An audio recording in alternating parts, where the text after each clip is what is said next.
Olá, tudo bem? Meu nome é Fabiano Barbosa e nesta aula de hoje vamos falar sobre subespaços vetoriais. O objetivo da aula é definirmos o que é um subespaço vetorial e discutirmos algumas formas de identificar quando algum conjunto é um subespaço vetorial. Vamos falar sobre subespaços vetoriais. A primeira parte é a definição, né? Depois vamos fazer alguns exemplos.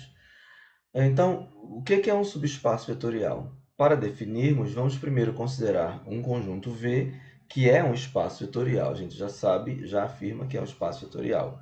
E dentro desse conjunto V, a gente tem um subconjunto que eu vou chamar de S, tá bom? Que é um subconjunto não vazio. Bom, a gente vai dizer que S é um subespaço vetorial de V se acontecer o seguinte, se S também for um espaço vetorial, porém vai ser um espaço vetorial com relação às operações de adição e multiplicação por escalar definidas para V, ok? Então, todos os elementos de S já são elementos de V. Se S for um espaço vetorial com relação às operações definidas em V, então S é chamado de subespaço vetorial de V. Ok? Então, aqui eu coloquei uma observação que é assim, ó. Como S é um subconjunto de V e V já é espaço vetorial, então não é necessário a gente ficar provando, né, demonstrando os 8 axiomas todas as vezes que isso acontecer, que a gente trouxer um subconjunto S de V, ok? Basta para isso que a gente observe o seguinte, que tem um teorema que nos dá duas condições que nós temos que verificar. Se essas condições forem verificadas, isso vai garantir que realmente todos os elementos de S são elementos de V, né? E, portanto, não precisa mais provar, porque os 8 axiomas são válidos para todos os elementos pertencentes a V, né? O teorema diz o seguinte, ó, um subconjunto S não vazio de um espaço vetorial V é um subespaço vetorial de V se... Aí vamos ver as duas condições. A primeira condição diz o seguinte, ó, para quaisquer que sejam dois vetores U e V pertencentes a S, né, dois elementos de S, a soma desses dois caras também tem que pertencer a S. Ok?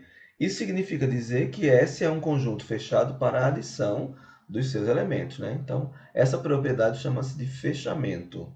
Ok? Então, a gente está dizendo que quaisquer que sejam os elementos de S, a soma desses dois também é um elemento de S. A segunda condição diz o seguinte, ó, para todo escalar, né, que nós temos, para todo alfa pertencente a R, e para qualquer que seja o vetor, né, o elemento do conjunto S, o produto desse vetor pelo escalar também é um vetor pertencente a S. Então, S é fechado para multiplicação por escalar. Ou seja, basta a gente provar que o subconjunto S, né, é fechado para adição e para multiplicação por escalar definidas para o conjunto V. Ok? Se isso acontecer, então S é um subespaço vetorial. E isso é bem mais interessante, né? Porque a gente não precisa mais provar os 8 axiomas. Eu trouxe aqui algumas observações. A primeira é a seguinte, ó. Todo espaço vetorial V admite pelo menos dois subespaços, ou seja, eu sei que tem dois subconjuntos de V que já são subespaços. Quais são esses subconjuntos? Primeiro, esse conjunto aqui, ó, que possui o zero.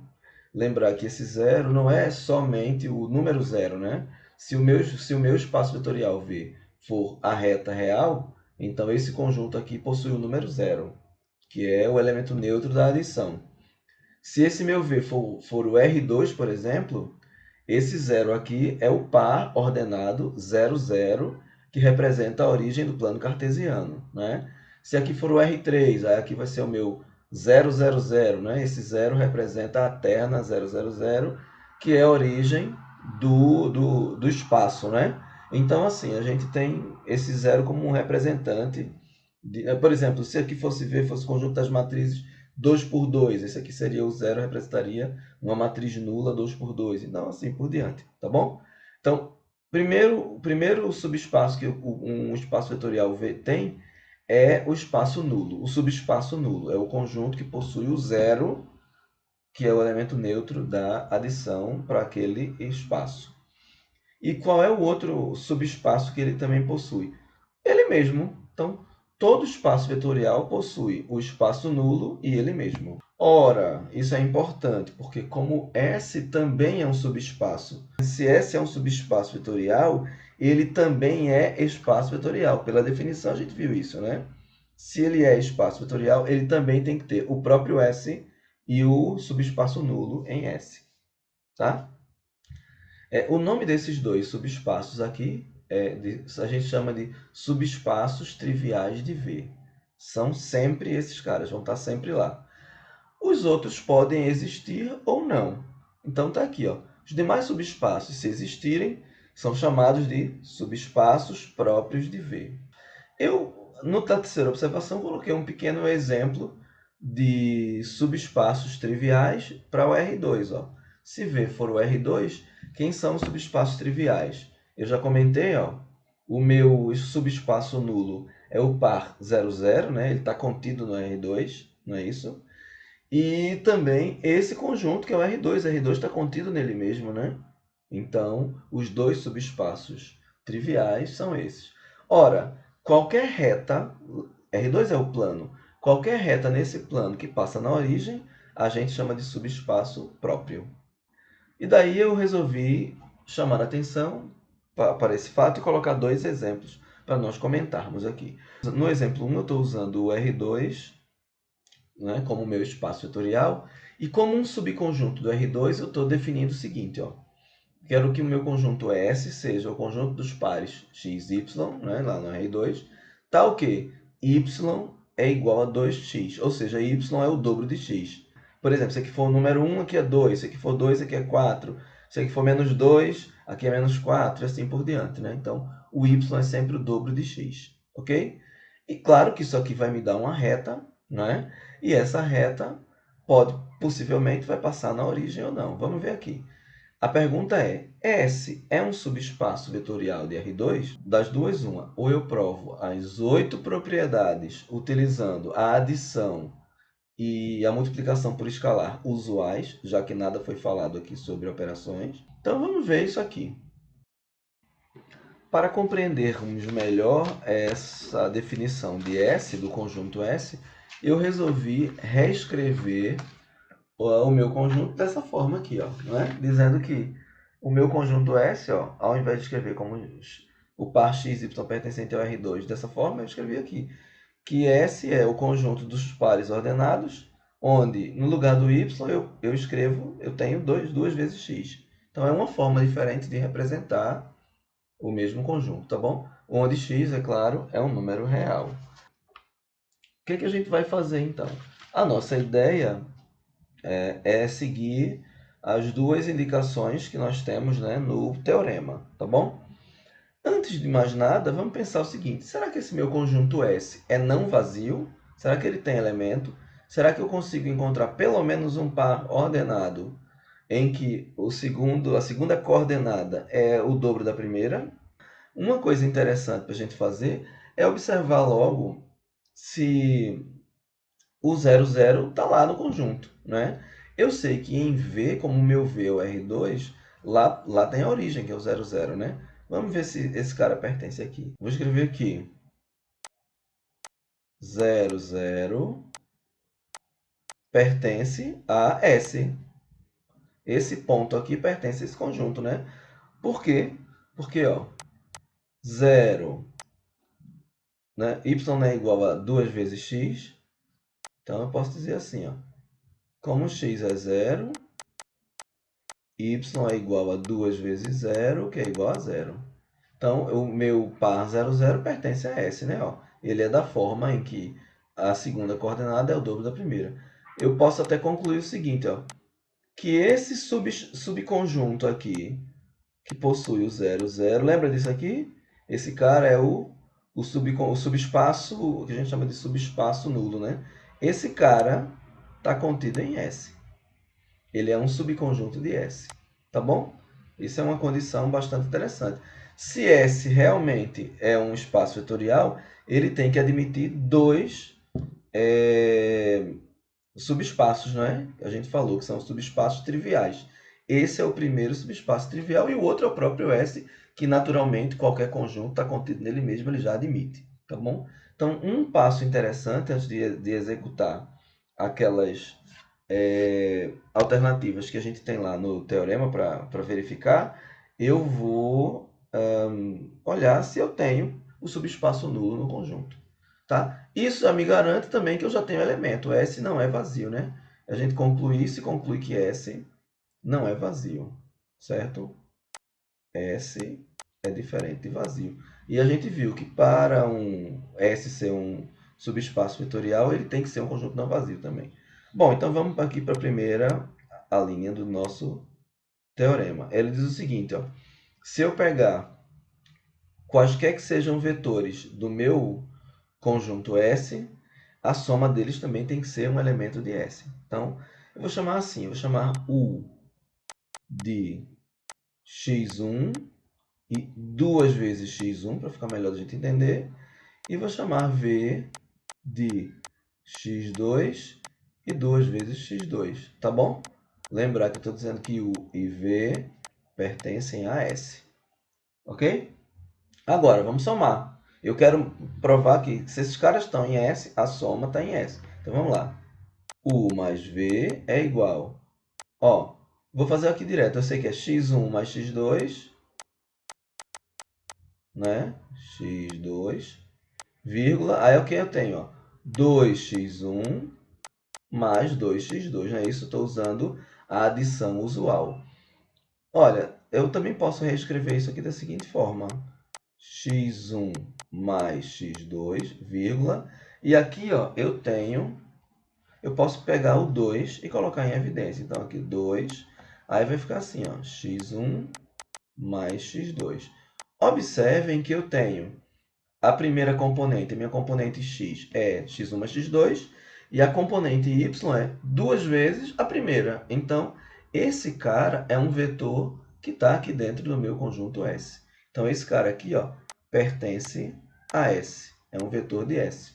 Então, a soma de dois vetores quaisquer de S, né, que é U mais V, pertence a S. Ok? Primeira condição está verificada. Vamos para a segunda condição. Eu vou pegar aqui na segunda condição um alfa pertencente a R. Então, seja alfa um número real, seja um escalar. Então, o que eu quero provar? Que alfa vezes U também pertence a S. Então, vamos fazer aqui, ó. Alfa vezes U é igual a alfa, que multiplica x1, 2x1. Ora, a multiplicação por escalar usual diz o seguinte, que eu vou fazer aqui, ó, alfa x1 e aqui alfa 2x1. Como aqui é real, alfa é real, 2 é real, x1 é real, eu posso fazer comutatividade, associatividade, o que eu quiser, né? Então, eu vou aqui fazer a comutatividade, vou trocar a ordem aqui. Então, isso aqui vai ficar, ó, alfa x1, vírgula, 2 alfa x1. Observe que eu tenho a primeira coordenada, que a coordenada x é alfa x1, e a coordenada y é 2 vezes alfa x1. Então, esse cara também pertence a S, não é? Conclusão, o que eu posso afirmar? Como a primeira condição e a segunda condição foram verificadas, né? A soma de vetores e o produto de um vetor por um escalar pertencem a S, então eu posso dizer que S é um subespaço vetorial de V, ok? Conseguimos, assim, mostrar que S, da forma como está definido e com as operações usuais, né, do conjunto V, a gente consegue mostrar que S é um subespaço vetorial de V. O significado geométrico do que acabamos de fazer, eu resolvi colocar num pequeno gráfico aqui. Então, observe que eu fiz aqui eu tracei aqui, ó, o meu subespaço S, né, através de alguns pequenos pontos, né? Por exemplo, o 0, 0, a gente viu que pertence. Se eu pegar o vetor, por exemplo, onde x é 1, y é 2, então isso aqui é um ponto. Com 2 pontos eu já consigo traçar uma reta, né? Então eu fiz isso aqui. Por exemplo, o vetor que tem x igual a 2, y igual a 4, e assim por diante. Eu tracei aqui a nossa reta, que é o nosso subespaço vetorial V. Significa dizer o seguinte, ó, geometricamente falando, se eu pegar um vetor U e um vetor V qualquer e somar, o vetor soma U mais V continua sobre a mesma reta, ou seja, sobre S, né, que é o nosso subespaço. Se eu pegar o vetor U e multiplicar por um escalar, qualquer que seja ele, eu vou continuar mantendo ele sobre a mesma reta. O que vai acontecer é mudar o módulo, né, que eu vou aumentar ou diminuir o tamanho do vetor U, ou então mudar, por exemplo, o sentido, né, como eu representei aqui, αU. O αU, esse vetor αU está ao contrário, significa dizer que o alfa nesse caso é um número negativo, né? Então, só para a gente perceber a ideia, a soma permanece no meu subespaço e o produto também permanece, né? Então, U mais V pertence a S e αU também pertence a S. Agora, no segundo exemplo, vamos avaliar uma outra condição. A gente viu aqui que no primeiro exemplo, nós começamos observando que a origem, né, o 00, era um par do R2, tá certo? A gente vai agora observar que nesse segundo caso, o 00 não é um par que vai estar, embora seja pertencente ao R2, ele é um par que não vai pertencer a S. Será que isso influencia em alguma coisa no final? Então a gente vai fazer isso agora. Para o exemplo 2, vamos fazer o seguinte. Vamos primeiro mostrar que, como eu tinha comentado, o 00, que é a origem aqui do R2, né? O que é o elemento neutro da adição, lá no R2, não pertence ao S. Vamos ver aqui. Ó, quando x é 0, quem é y? Y é igual a 4 menos 2x, né? Ó, 2 vezes 0. Então, aqui vai dar 4 menos 0 igual a 4. Então, quando x é 0, y é 4. Então, eu tenho esse par aqui, ó, 0, 4. Eu não tenho o par 0, 0. Tá legal? Então, o que eu posso ver aqui? Que o 0, 0, o par 0, 0, não pertence a S. Significa dizer que S não possui esse subconjunto aqui, ó. Esse subconjunto 0, 0 não está contido em S. E aí isso é bem esquisito, porque a gente falou o seguinte, ó, se S realmente é um espaço vetorial, ele tem que ter dois subespaços triviais, que é o próprio S, que ele já tem naturalmente, mas também tem que ter o subespaço nulo, e ele não possui o subespaço nulo. Então, obviamente, ele não vai ser um espaço vetorial. Isso aqui é um teste muito legal, a gente vai comentar um pouquinho mais à frente de novo sobre isso. Mas aí, como eu ainda não oficialmente falei desse teste, a gente vai verificar as duas condições. A primeira condição diz o seguinte, que para quaisquer que sejam os vetores U e V, a soma tem que ser um elemento também do conjunto, tá certo? Antes de fazermos essa condição com valores genéricos, a gente pode observar o seguinte, eu já desconfio, por conta disso aqui, que S não é um subespaço vetorial. Então, às vezes, é muito mais fácil a gente pegar um elemento do conjunto, dois elementos do conjunto, no caso aqui, porque eu vou precisar somar, dois elementos que não sejam genéricos. Eu posso exemplificar, posso explicitar elementos que fazem com que essa condição dê errado. Então, isso é uma alternativa para provar que não é. Para provar que é subespaço, eu preciso usar elementos genéricos, como eu fiz aqui no primeiro exemplo. Por exemplo, quando x for 1, quem é y? Y vai ser 4 menos 2 vezes 1. 2 vezes 1 vai dar 2, 4 menos 2 dá 2. Daí, eu posso chamar esse cara de U e dizer que ele é igual a 1, 2. Esse primeiro vetor, 1, 2, é um vetor que pertence ao conjunto S. Né? Logicamente, ó, S não é vazio, que já tem elemento aqui. O 0, 0 não está lá, mas esse vetor está. Vamos procurar um outro vetor que está lá. Vou pegar x igual a 2. O que acontece quando x é 2? Y é 4 menos 2 vezes 2. 2 vezes 2 dá 4. 4 menos 4, 0. Então, eu tenho aqui, ó, vou chamar de V, esse cara é 2 e 0. Então, 2, 0 também pertence a S, né? O que a primeira condição diz? É que se a soma dos dois, quaisquer que sejam os elementos, também tem que pertencer a S.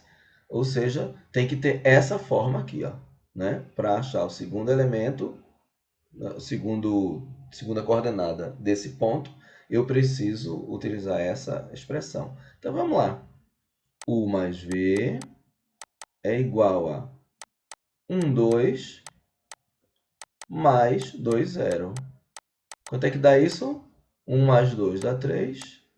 2 mais 0, 2. Será que esse cara pertence a S? Só é a gente verificar aqui, ó. X é 3. Quem é Y, né? Tem que dar 2, né? Para ele pertencer. Então, ó, eu peguei aqui, ó, 4 menos 2 vezes 3. 2 vezes 3 dá 6. Então, aqui vai dar menos 6. 4 menos 6, menos 2. Ó, então, quando x é 3, y tem que ser menos 2. Obviamente, esse cara que está aqui não pertence a S. Ó. A soma desses dois vetores, 1, 2 e 2, 0, não pertence a S. Então, eu fiz uma estratégia que é exibir um que a gente chama de contra-exemplo, para mostrar que não é, eu posso atribuir valores. Então, isso é um contra-exemplo. Se eu quiser provar que S é espaço vetorial, eu não posso fazer isso nunca, atribuir valores nunca. Tem sempre que usar valores genéricos. Conclusão, S não é subespaço vetorial de V. Pronto. Se você não consegue pensar em dois valores que podem servir como contra-exemplos, né? Dois vetores do conjunto para somar e verificar que aquilo falha, faz genericamente, como a gente já fez no primeiro exemplo. Então, vamos pegar aqui, ó. Vamos considerar U e V pertencentes a S, e aí eu vou chamar assim, ó, U igual a x1, 4 menos 2x1, e vou chamar V de x2, 4 menos 2x2. Então, são elementos de S, né? U e V. São vetores que pertencem ao conjunto.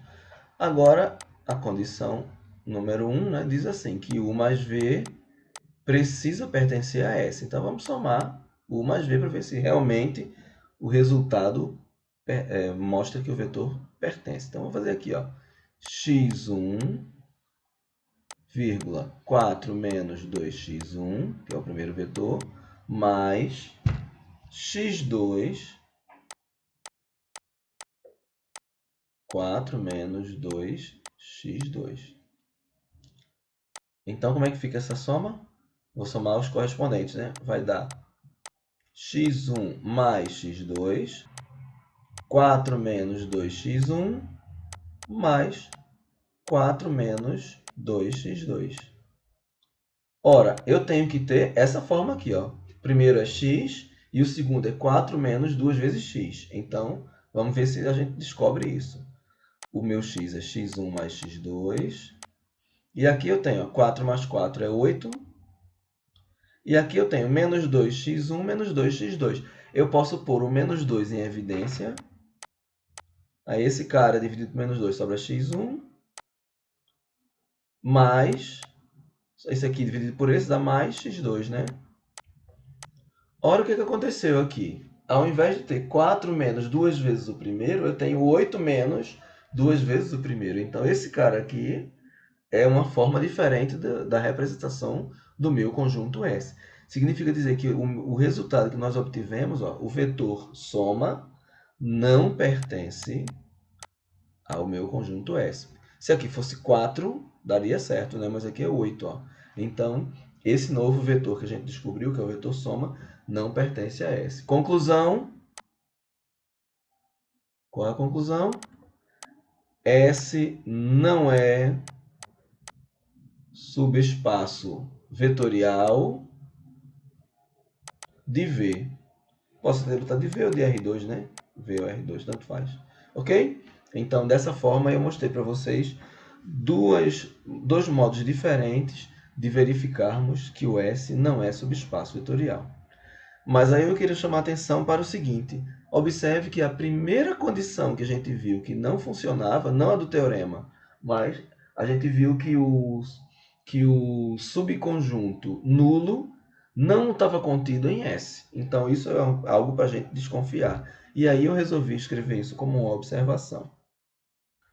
Eu escrevi o seguinte: identificar que esse conjunto aqui, ó, o subespaço nulo, não está contido em S, é uma forma de atestar que S não é subespaço vetorial de V, certo? Então, se eu quiser testar, né, quiser provar que S não é subespaço vetorial, basta verificar que o subespaço nulo não está contido nele, ok? Aí a observação continua, ó. Entretanto, se o subespaço nulo estiver contido em S, a gente não pode afirmar que S é um subespaço vetorial de V.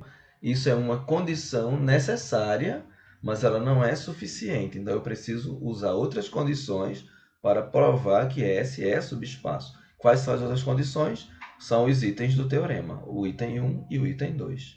Ok? Antes de passar para o terceiro exemplo, eu quero mostrar essa ideia, né, do exemplo que a gente fez, junto com essa observação. Quero mostrar geometricamente como é que isso funciona. Geometricamente falando, é fácil verificar, né, o que nós vimos aqui no exemplo. Eu construí o meu subespaço S fazendo o seguinte, né? Lembrar que esse cara é uma reta, então com 2 pontos eu traço essa reta. Eu tenho aqui, ó, o ponto 1, 2, que é esse aqui, que caracteriza o vetor U na origem, e o ponto 2 com 0, que caracteriza o vetor V, representa o vetor V também na origem, né? Então, esse ponto e esse ponto, ó, com eles eu tracei a reta. Ah, tem esse outro ponto aqui, que é quando x é 0, y é 4. Nós fizemos esse cálculo.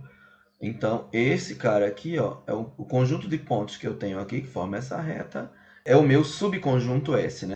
E daí, quando eu faço a soma de U com V, eu sei que o vetor U é 1, 2, representado pelo ponto 1, 2, e o V pelo 2, 0. Quando a gente soma, vai dar esse ponto aqui, que é o ponto 3, 2. Né? É o par ordenado 3, 2, que representa esse ponto. Ora, esse cara não pertence a S. Está fora de S. Ora, para pertencer a S, bastava pensar no seguinte, né? Que a fórmula que a gente tem é essa, x e 4 menos 2x. Né? Essa aqui é a minha definição de quando é que um elemento está em S. Se x é 3, quem é y? Faço aqui, y igual a 4 menos 2 vezes 3. 2 vezes 3 dá 6, então eu tenho aqui menos 6. Y é igual a menos 6 mais 4, menos 2.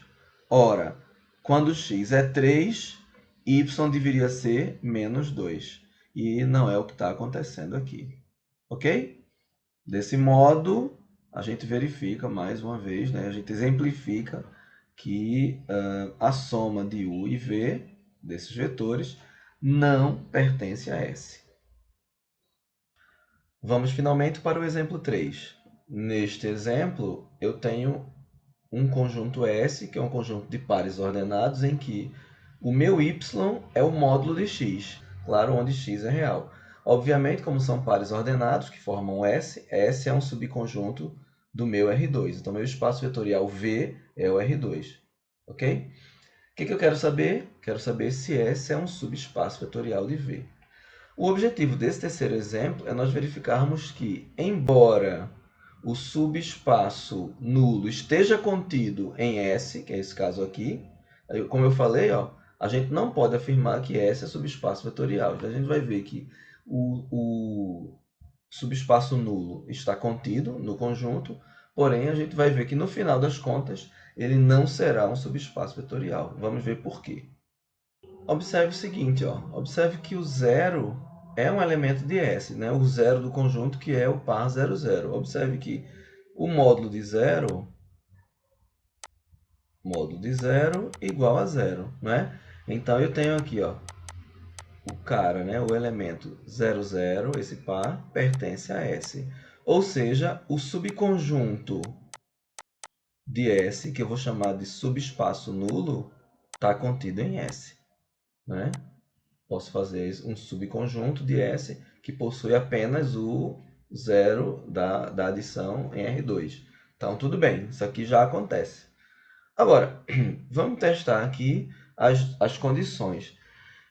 Eu vou fazer assim, eu vou fazer algo mais simples. Eu vou pegar um contra-exemplo e mostrar que esse tipo de par formado com x e o módulo de x não pertence ao meu S, tá bom? Por exemplo, vamos pegar aqui u igual a 3, e o módulo de 3 quem é? É 3 também, né? E vou pegar, por exemplo, v menos 2 e 2. Olha só, então o item 1 é para somar, né? Então vamos somar. U mais V igual 3 mais menos 2 com 2. Então aqui, ó, vamos ter quanto?